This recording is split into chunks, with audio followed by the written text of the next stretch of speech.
center of our podium is head coach Ronnie Hearn, and he is flanked by Peyton Adamson.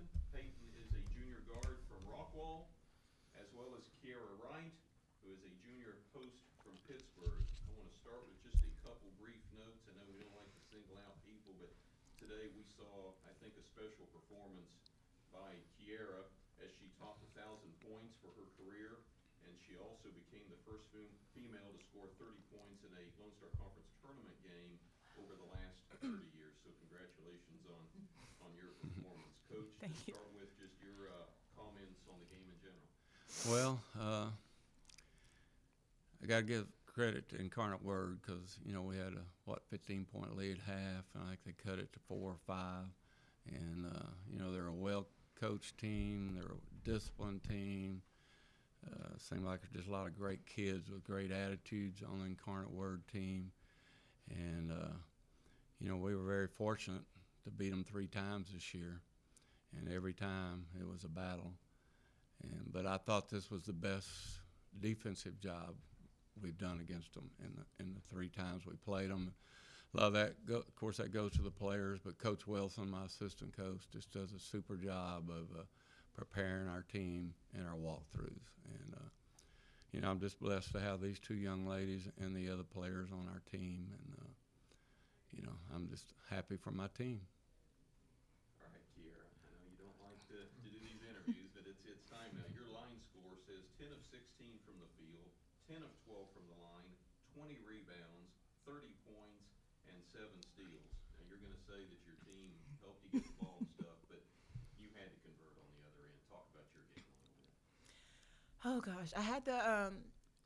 My mentality was just go score every time and look opposite. Peyton's open, I'll pass it to Peyton, but I feel like it was just one person on me, and Coach Hearn always says if it's just one, then go score. So I feel like it was just one the whole night. So I just tried to get to the basket. I think a play that really sums up Kiera is when she dove on the floor for that loose ball and had the presence of mind to call a timeout. And I've told my team over and over, if you're in trouble late in a game like that, call a timeout. But I have to call it every time. I have to get up and call it. They don't, you know, most players don't have the presence of mind to do that. And that was a hustle play. She's on the floor, and then they had the presence of mind to call that timeout. Peyton, you finished with 12 points, and I know a lot of what you do doesn't show up on the stats. Talk about your game as well as your teammates. Well, I think teams, especially how they guard me and how they tell their guards to guard me is really tight. So whenever I don't get as many shots or as good of looks, I just really try to be a leader and stay encouraging. And but it's pretty easy, you know, when they take you out and you have somebody, you know, getting nearly a triple-double and you're playing with really, I don't know, possibly one of the best Division II players in the country. So that definitely takes some pressure off of me, like, okay, I don't have to do it because, you know, that might free her up a little bit with having that people, you know, guarding me so tight. But, so, yeah, I just really try to be a leader and stay positive and encourage the younger players on our team out there. How comfortable are you in the offensive scheme? It looks like when you're on the floor, you're constantly guiding and talking to the other players to help get them in the right spot. I do. I really try to be kind of a calm voice, a voice of reason. We have a freshman point guard playing on a huge stage, and she's incredible, done a great job for us. But sometimes I think it's easier to get frazzled the younger you are, the less games like this you've played in. So I just really try to be a calming force for her and encourage her. And like I said, she's done an incredible job for us.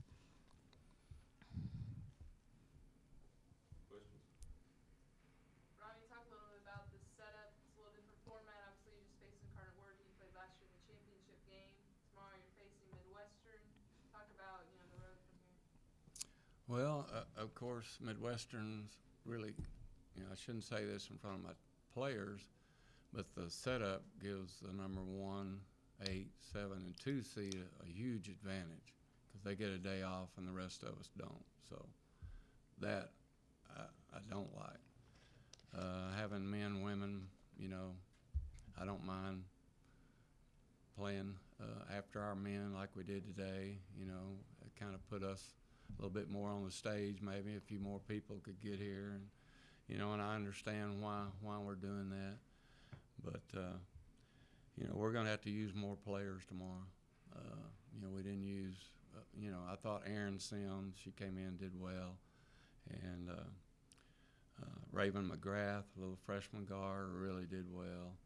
And then Kira Sue Johnson came in. So the significant minutes, you know, there was 3 subs. And we're definitely going to have to use those 3 girls more than we did tonight because, you know, we all know how good Midwestern is. But both games we played on was extremely close, and we're looking forward to the challenge.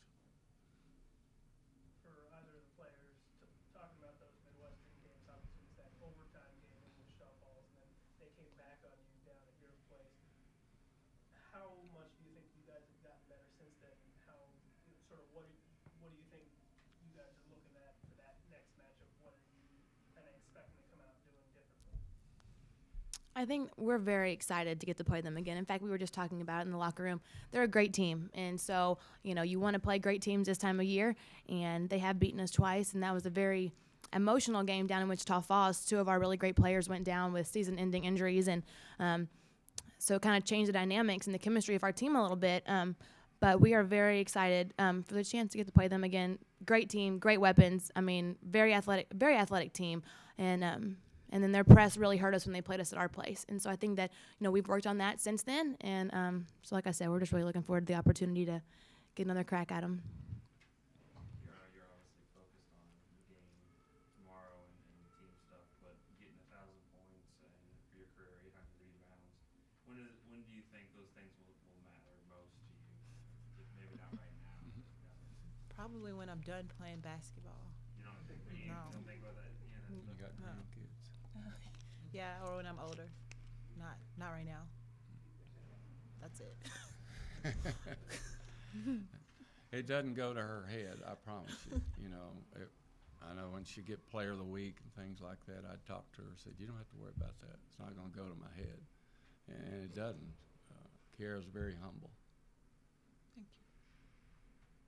Is it important you're leading the nation in rebounds and go out and establish that? I mean, obviously that just helps the team, but is that something that you feel good about to put up a 20 rebound game like that? And also, I never know I have 20 rebounds. My mentality is just to get the ball every time. I run into my teammates half the time in practice. I just don't even see them.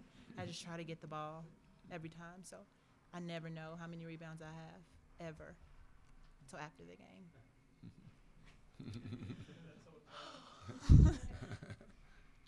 Any more questions for the Texans?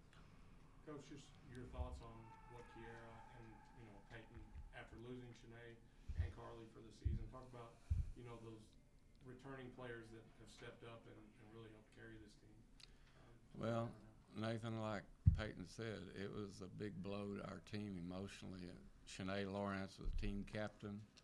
I think she was leading the conference in field goal percentage. She was our third leading scorer behind these 2 ladies.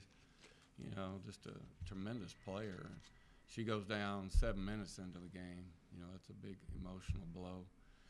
And then Carly Moore, who was the first sub for Kiara and Shanae, you know, losing her on the same night. We had to, you know, make some adjustments offensively, and, you know, it really hurt our depth, not only inside but outside, because Cheyenne Berry was our 6th man off the bench and could play point or either wing position. So we had to move her to post. So we lost depth at post and the guard. So I think these ladies have done a great job adjusting. Well, congratulations on a hard-fought victory, and Thank you. best of luck tomorrow. Thank you. Thank you.